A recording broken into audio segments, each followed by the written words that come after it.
तो आज जो वीडियो होने वाली है कि सर रिवीजन कैसे करें। तो बच्चों के कई सारे प्रॉब्लम्स आते हैं। पहला जो प्रॉब्लम्स आता है कि सर रिवीजन के लिए क्या हमें अलग से टाइम निकालना पड़ेगा। दूसरा जो उनका प्रॉब्लम्स आता है, सर रिवीजन के टाइम हमें नींद आने लगता है। तीसरा जो प्रॉब्लम्स आता है बच्चों के, सर रिवीजन के लिए क्या अलग से हमें नोट्स बनानी पड़ेगी। तो इन्हीं सारी चीज़ों के बारे में आज हम देखने वाले हैं और इनको कैसे हम रिजॉल्व करेंगे, ये सारी चीज़ें देखने वाले हैं। तो आइए स्टार्ट करते हैं। तो सबसे पहले पॉइंट के बारे में बात करने वाले हैं कि सर रिवीजन के लिए टाइम नहीं मिलता। तो मैं कहता हूँ कि आप रिवीजन के लिए टाइम मत निकालिए। ठीक है, आपको टाइम निकालने के लिए कोई ज़रूरत नहीं है। ठीक है, आइए समझते हैं एक कहानी से। एक लड़का था, वह बहुत मोटा हो गया था।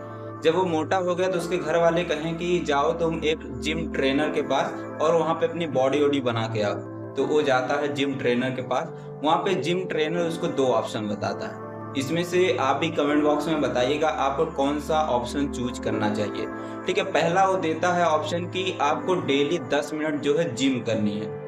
और दूसरा जो ऑप्शन देता है कि आपको 4-5 दिन में 2-2 घंटे करने हैं। 2 दिन आपको गैप कर देने हैं, 4 दिन आपको करने हैं, 2-2 घंटे करने हैं। तो आप बताइए कि आप कौन सा ऑप्शन चूज करेंगे। इसको कमेंट बॉक्स में जरूर से बताइएगा अगर आप स्टूडेंट हैं तो। ठीक है, तो उसमें क्या होता है कि बच्चा जो है, अगर मान लीजिए कि वह 10 मिनट वाला रोज करता है, ठीक, अगर 1 महीने तक करता है उसकी बॉडी वॉडी बढ़िया बन जाती है। लेकिन मान लीजिए कि अगर आप ही 4 दिन खाना खाइए, 2 दिन खाइए ही ना, तो क्या आपकी बॉडी बन पाएगी? नहीं बन पाएगी।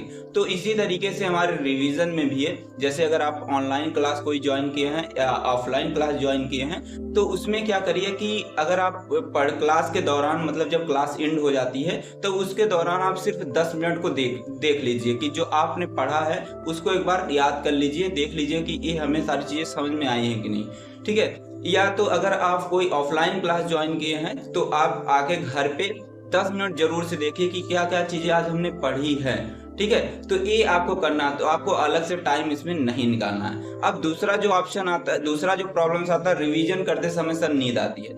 तो अगर आपको रिवीजन करते समय नींद आती है तो इसको भी कैसे आप रिजॉल्व करेंगे, तो आइए जानते हैं इसके बारे में। जब आपको नींद आए तो इसको आप कैसे दूर करेंगे।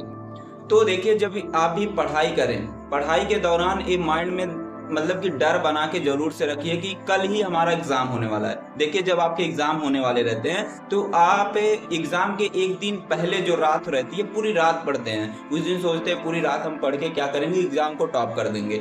ठीक है, तो उसी तरीके से अगर आप अपने माइंड में डर बनाए रहते हैं तो आप क्या करेंगे, आपके माइंड में नींद का ऑप्शन ही नहीं आएगा, तो आपको नींद आ ही नहीं सकती।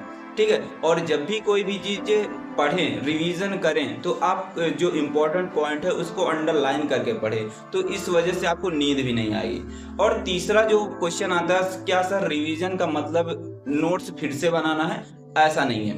ठीक है, रिवीजन का मतलब होता है कि जो इम्पोर्टेंट पॉइंट है उसको रिवाइज करना, उसको आपको देखना है। ठीक है, जैसे आपने क्लास को ले लिया, क्लास लेने के बाद आप सिर्फ क्या करिए, 2 से 3 मिनट क्या करिए, उस चीजों को एक बार पलट के देख लीजिए क्या चीजें हमने पढ़ी है। आपको अलग से टाइम निकालने की जरूरत नहीं है, ना तो अलग से नोट्स बनाने की जरूरत है। तो आपको सिर्फ इम्पोर्टेंट पॉइंट को ही अंडरलाइन करने हैं और इम्पोर्टेंट पॉइंट को ही देखने हैं। तो ऐसे ही आप अपने रिवीजन को कर सकते हैं। तो वीडियो कैसी लगी आप कमेंट बॉक्स में जरूर से बताइएगा, और अगर आप ऐसी वीडियो चाहते हैं तो आप बताइएगा, और किस टॉपिक पे चाहते हैं ये भी बताइएगा। थैंक्स फॉर वॉचिंग, मिलते हैं हम नेक्स्ट वीडियो में। तब तक के लिए टेक केयर, बाय।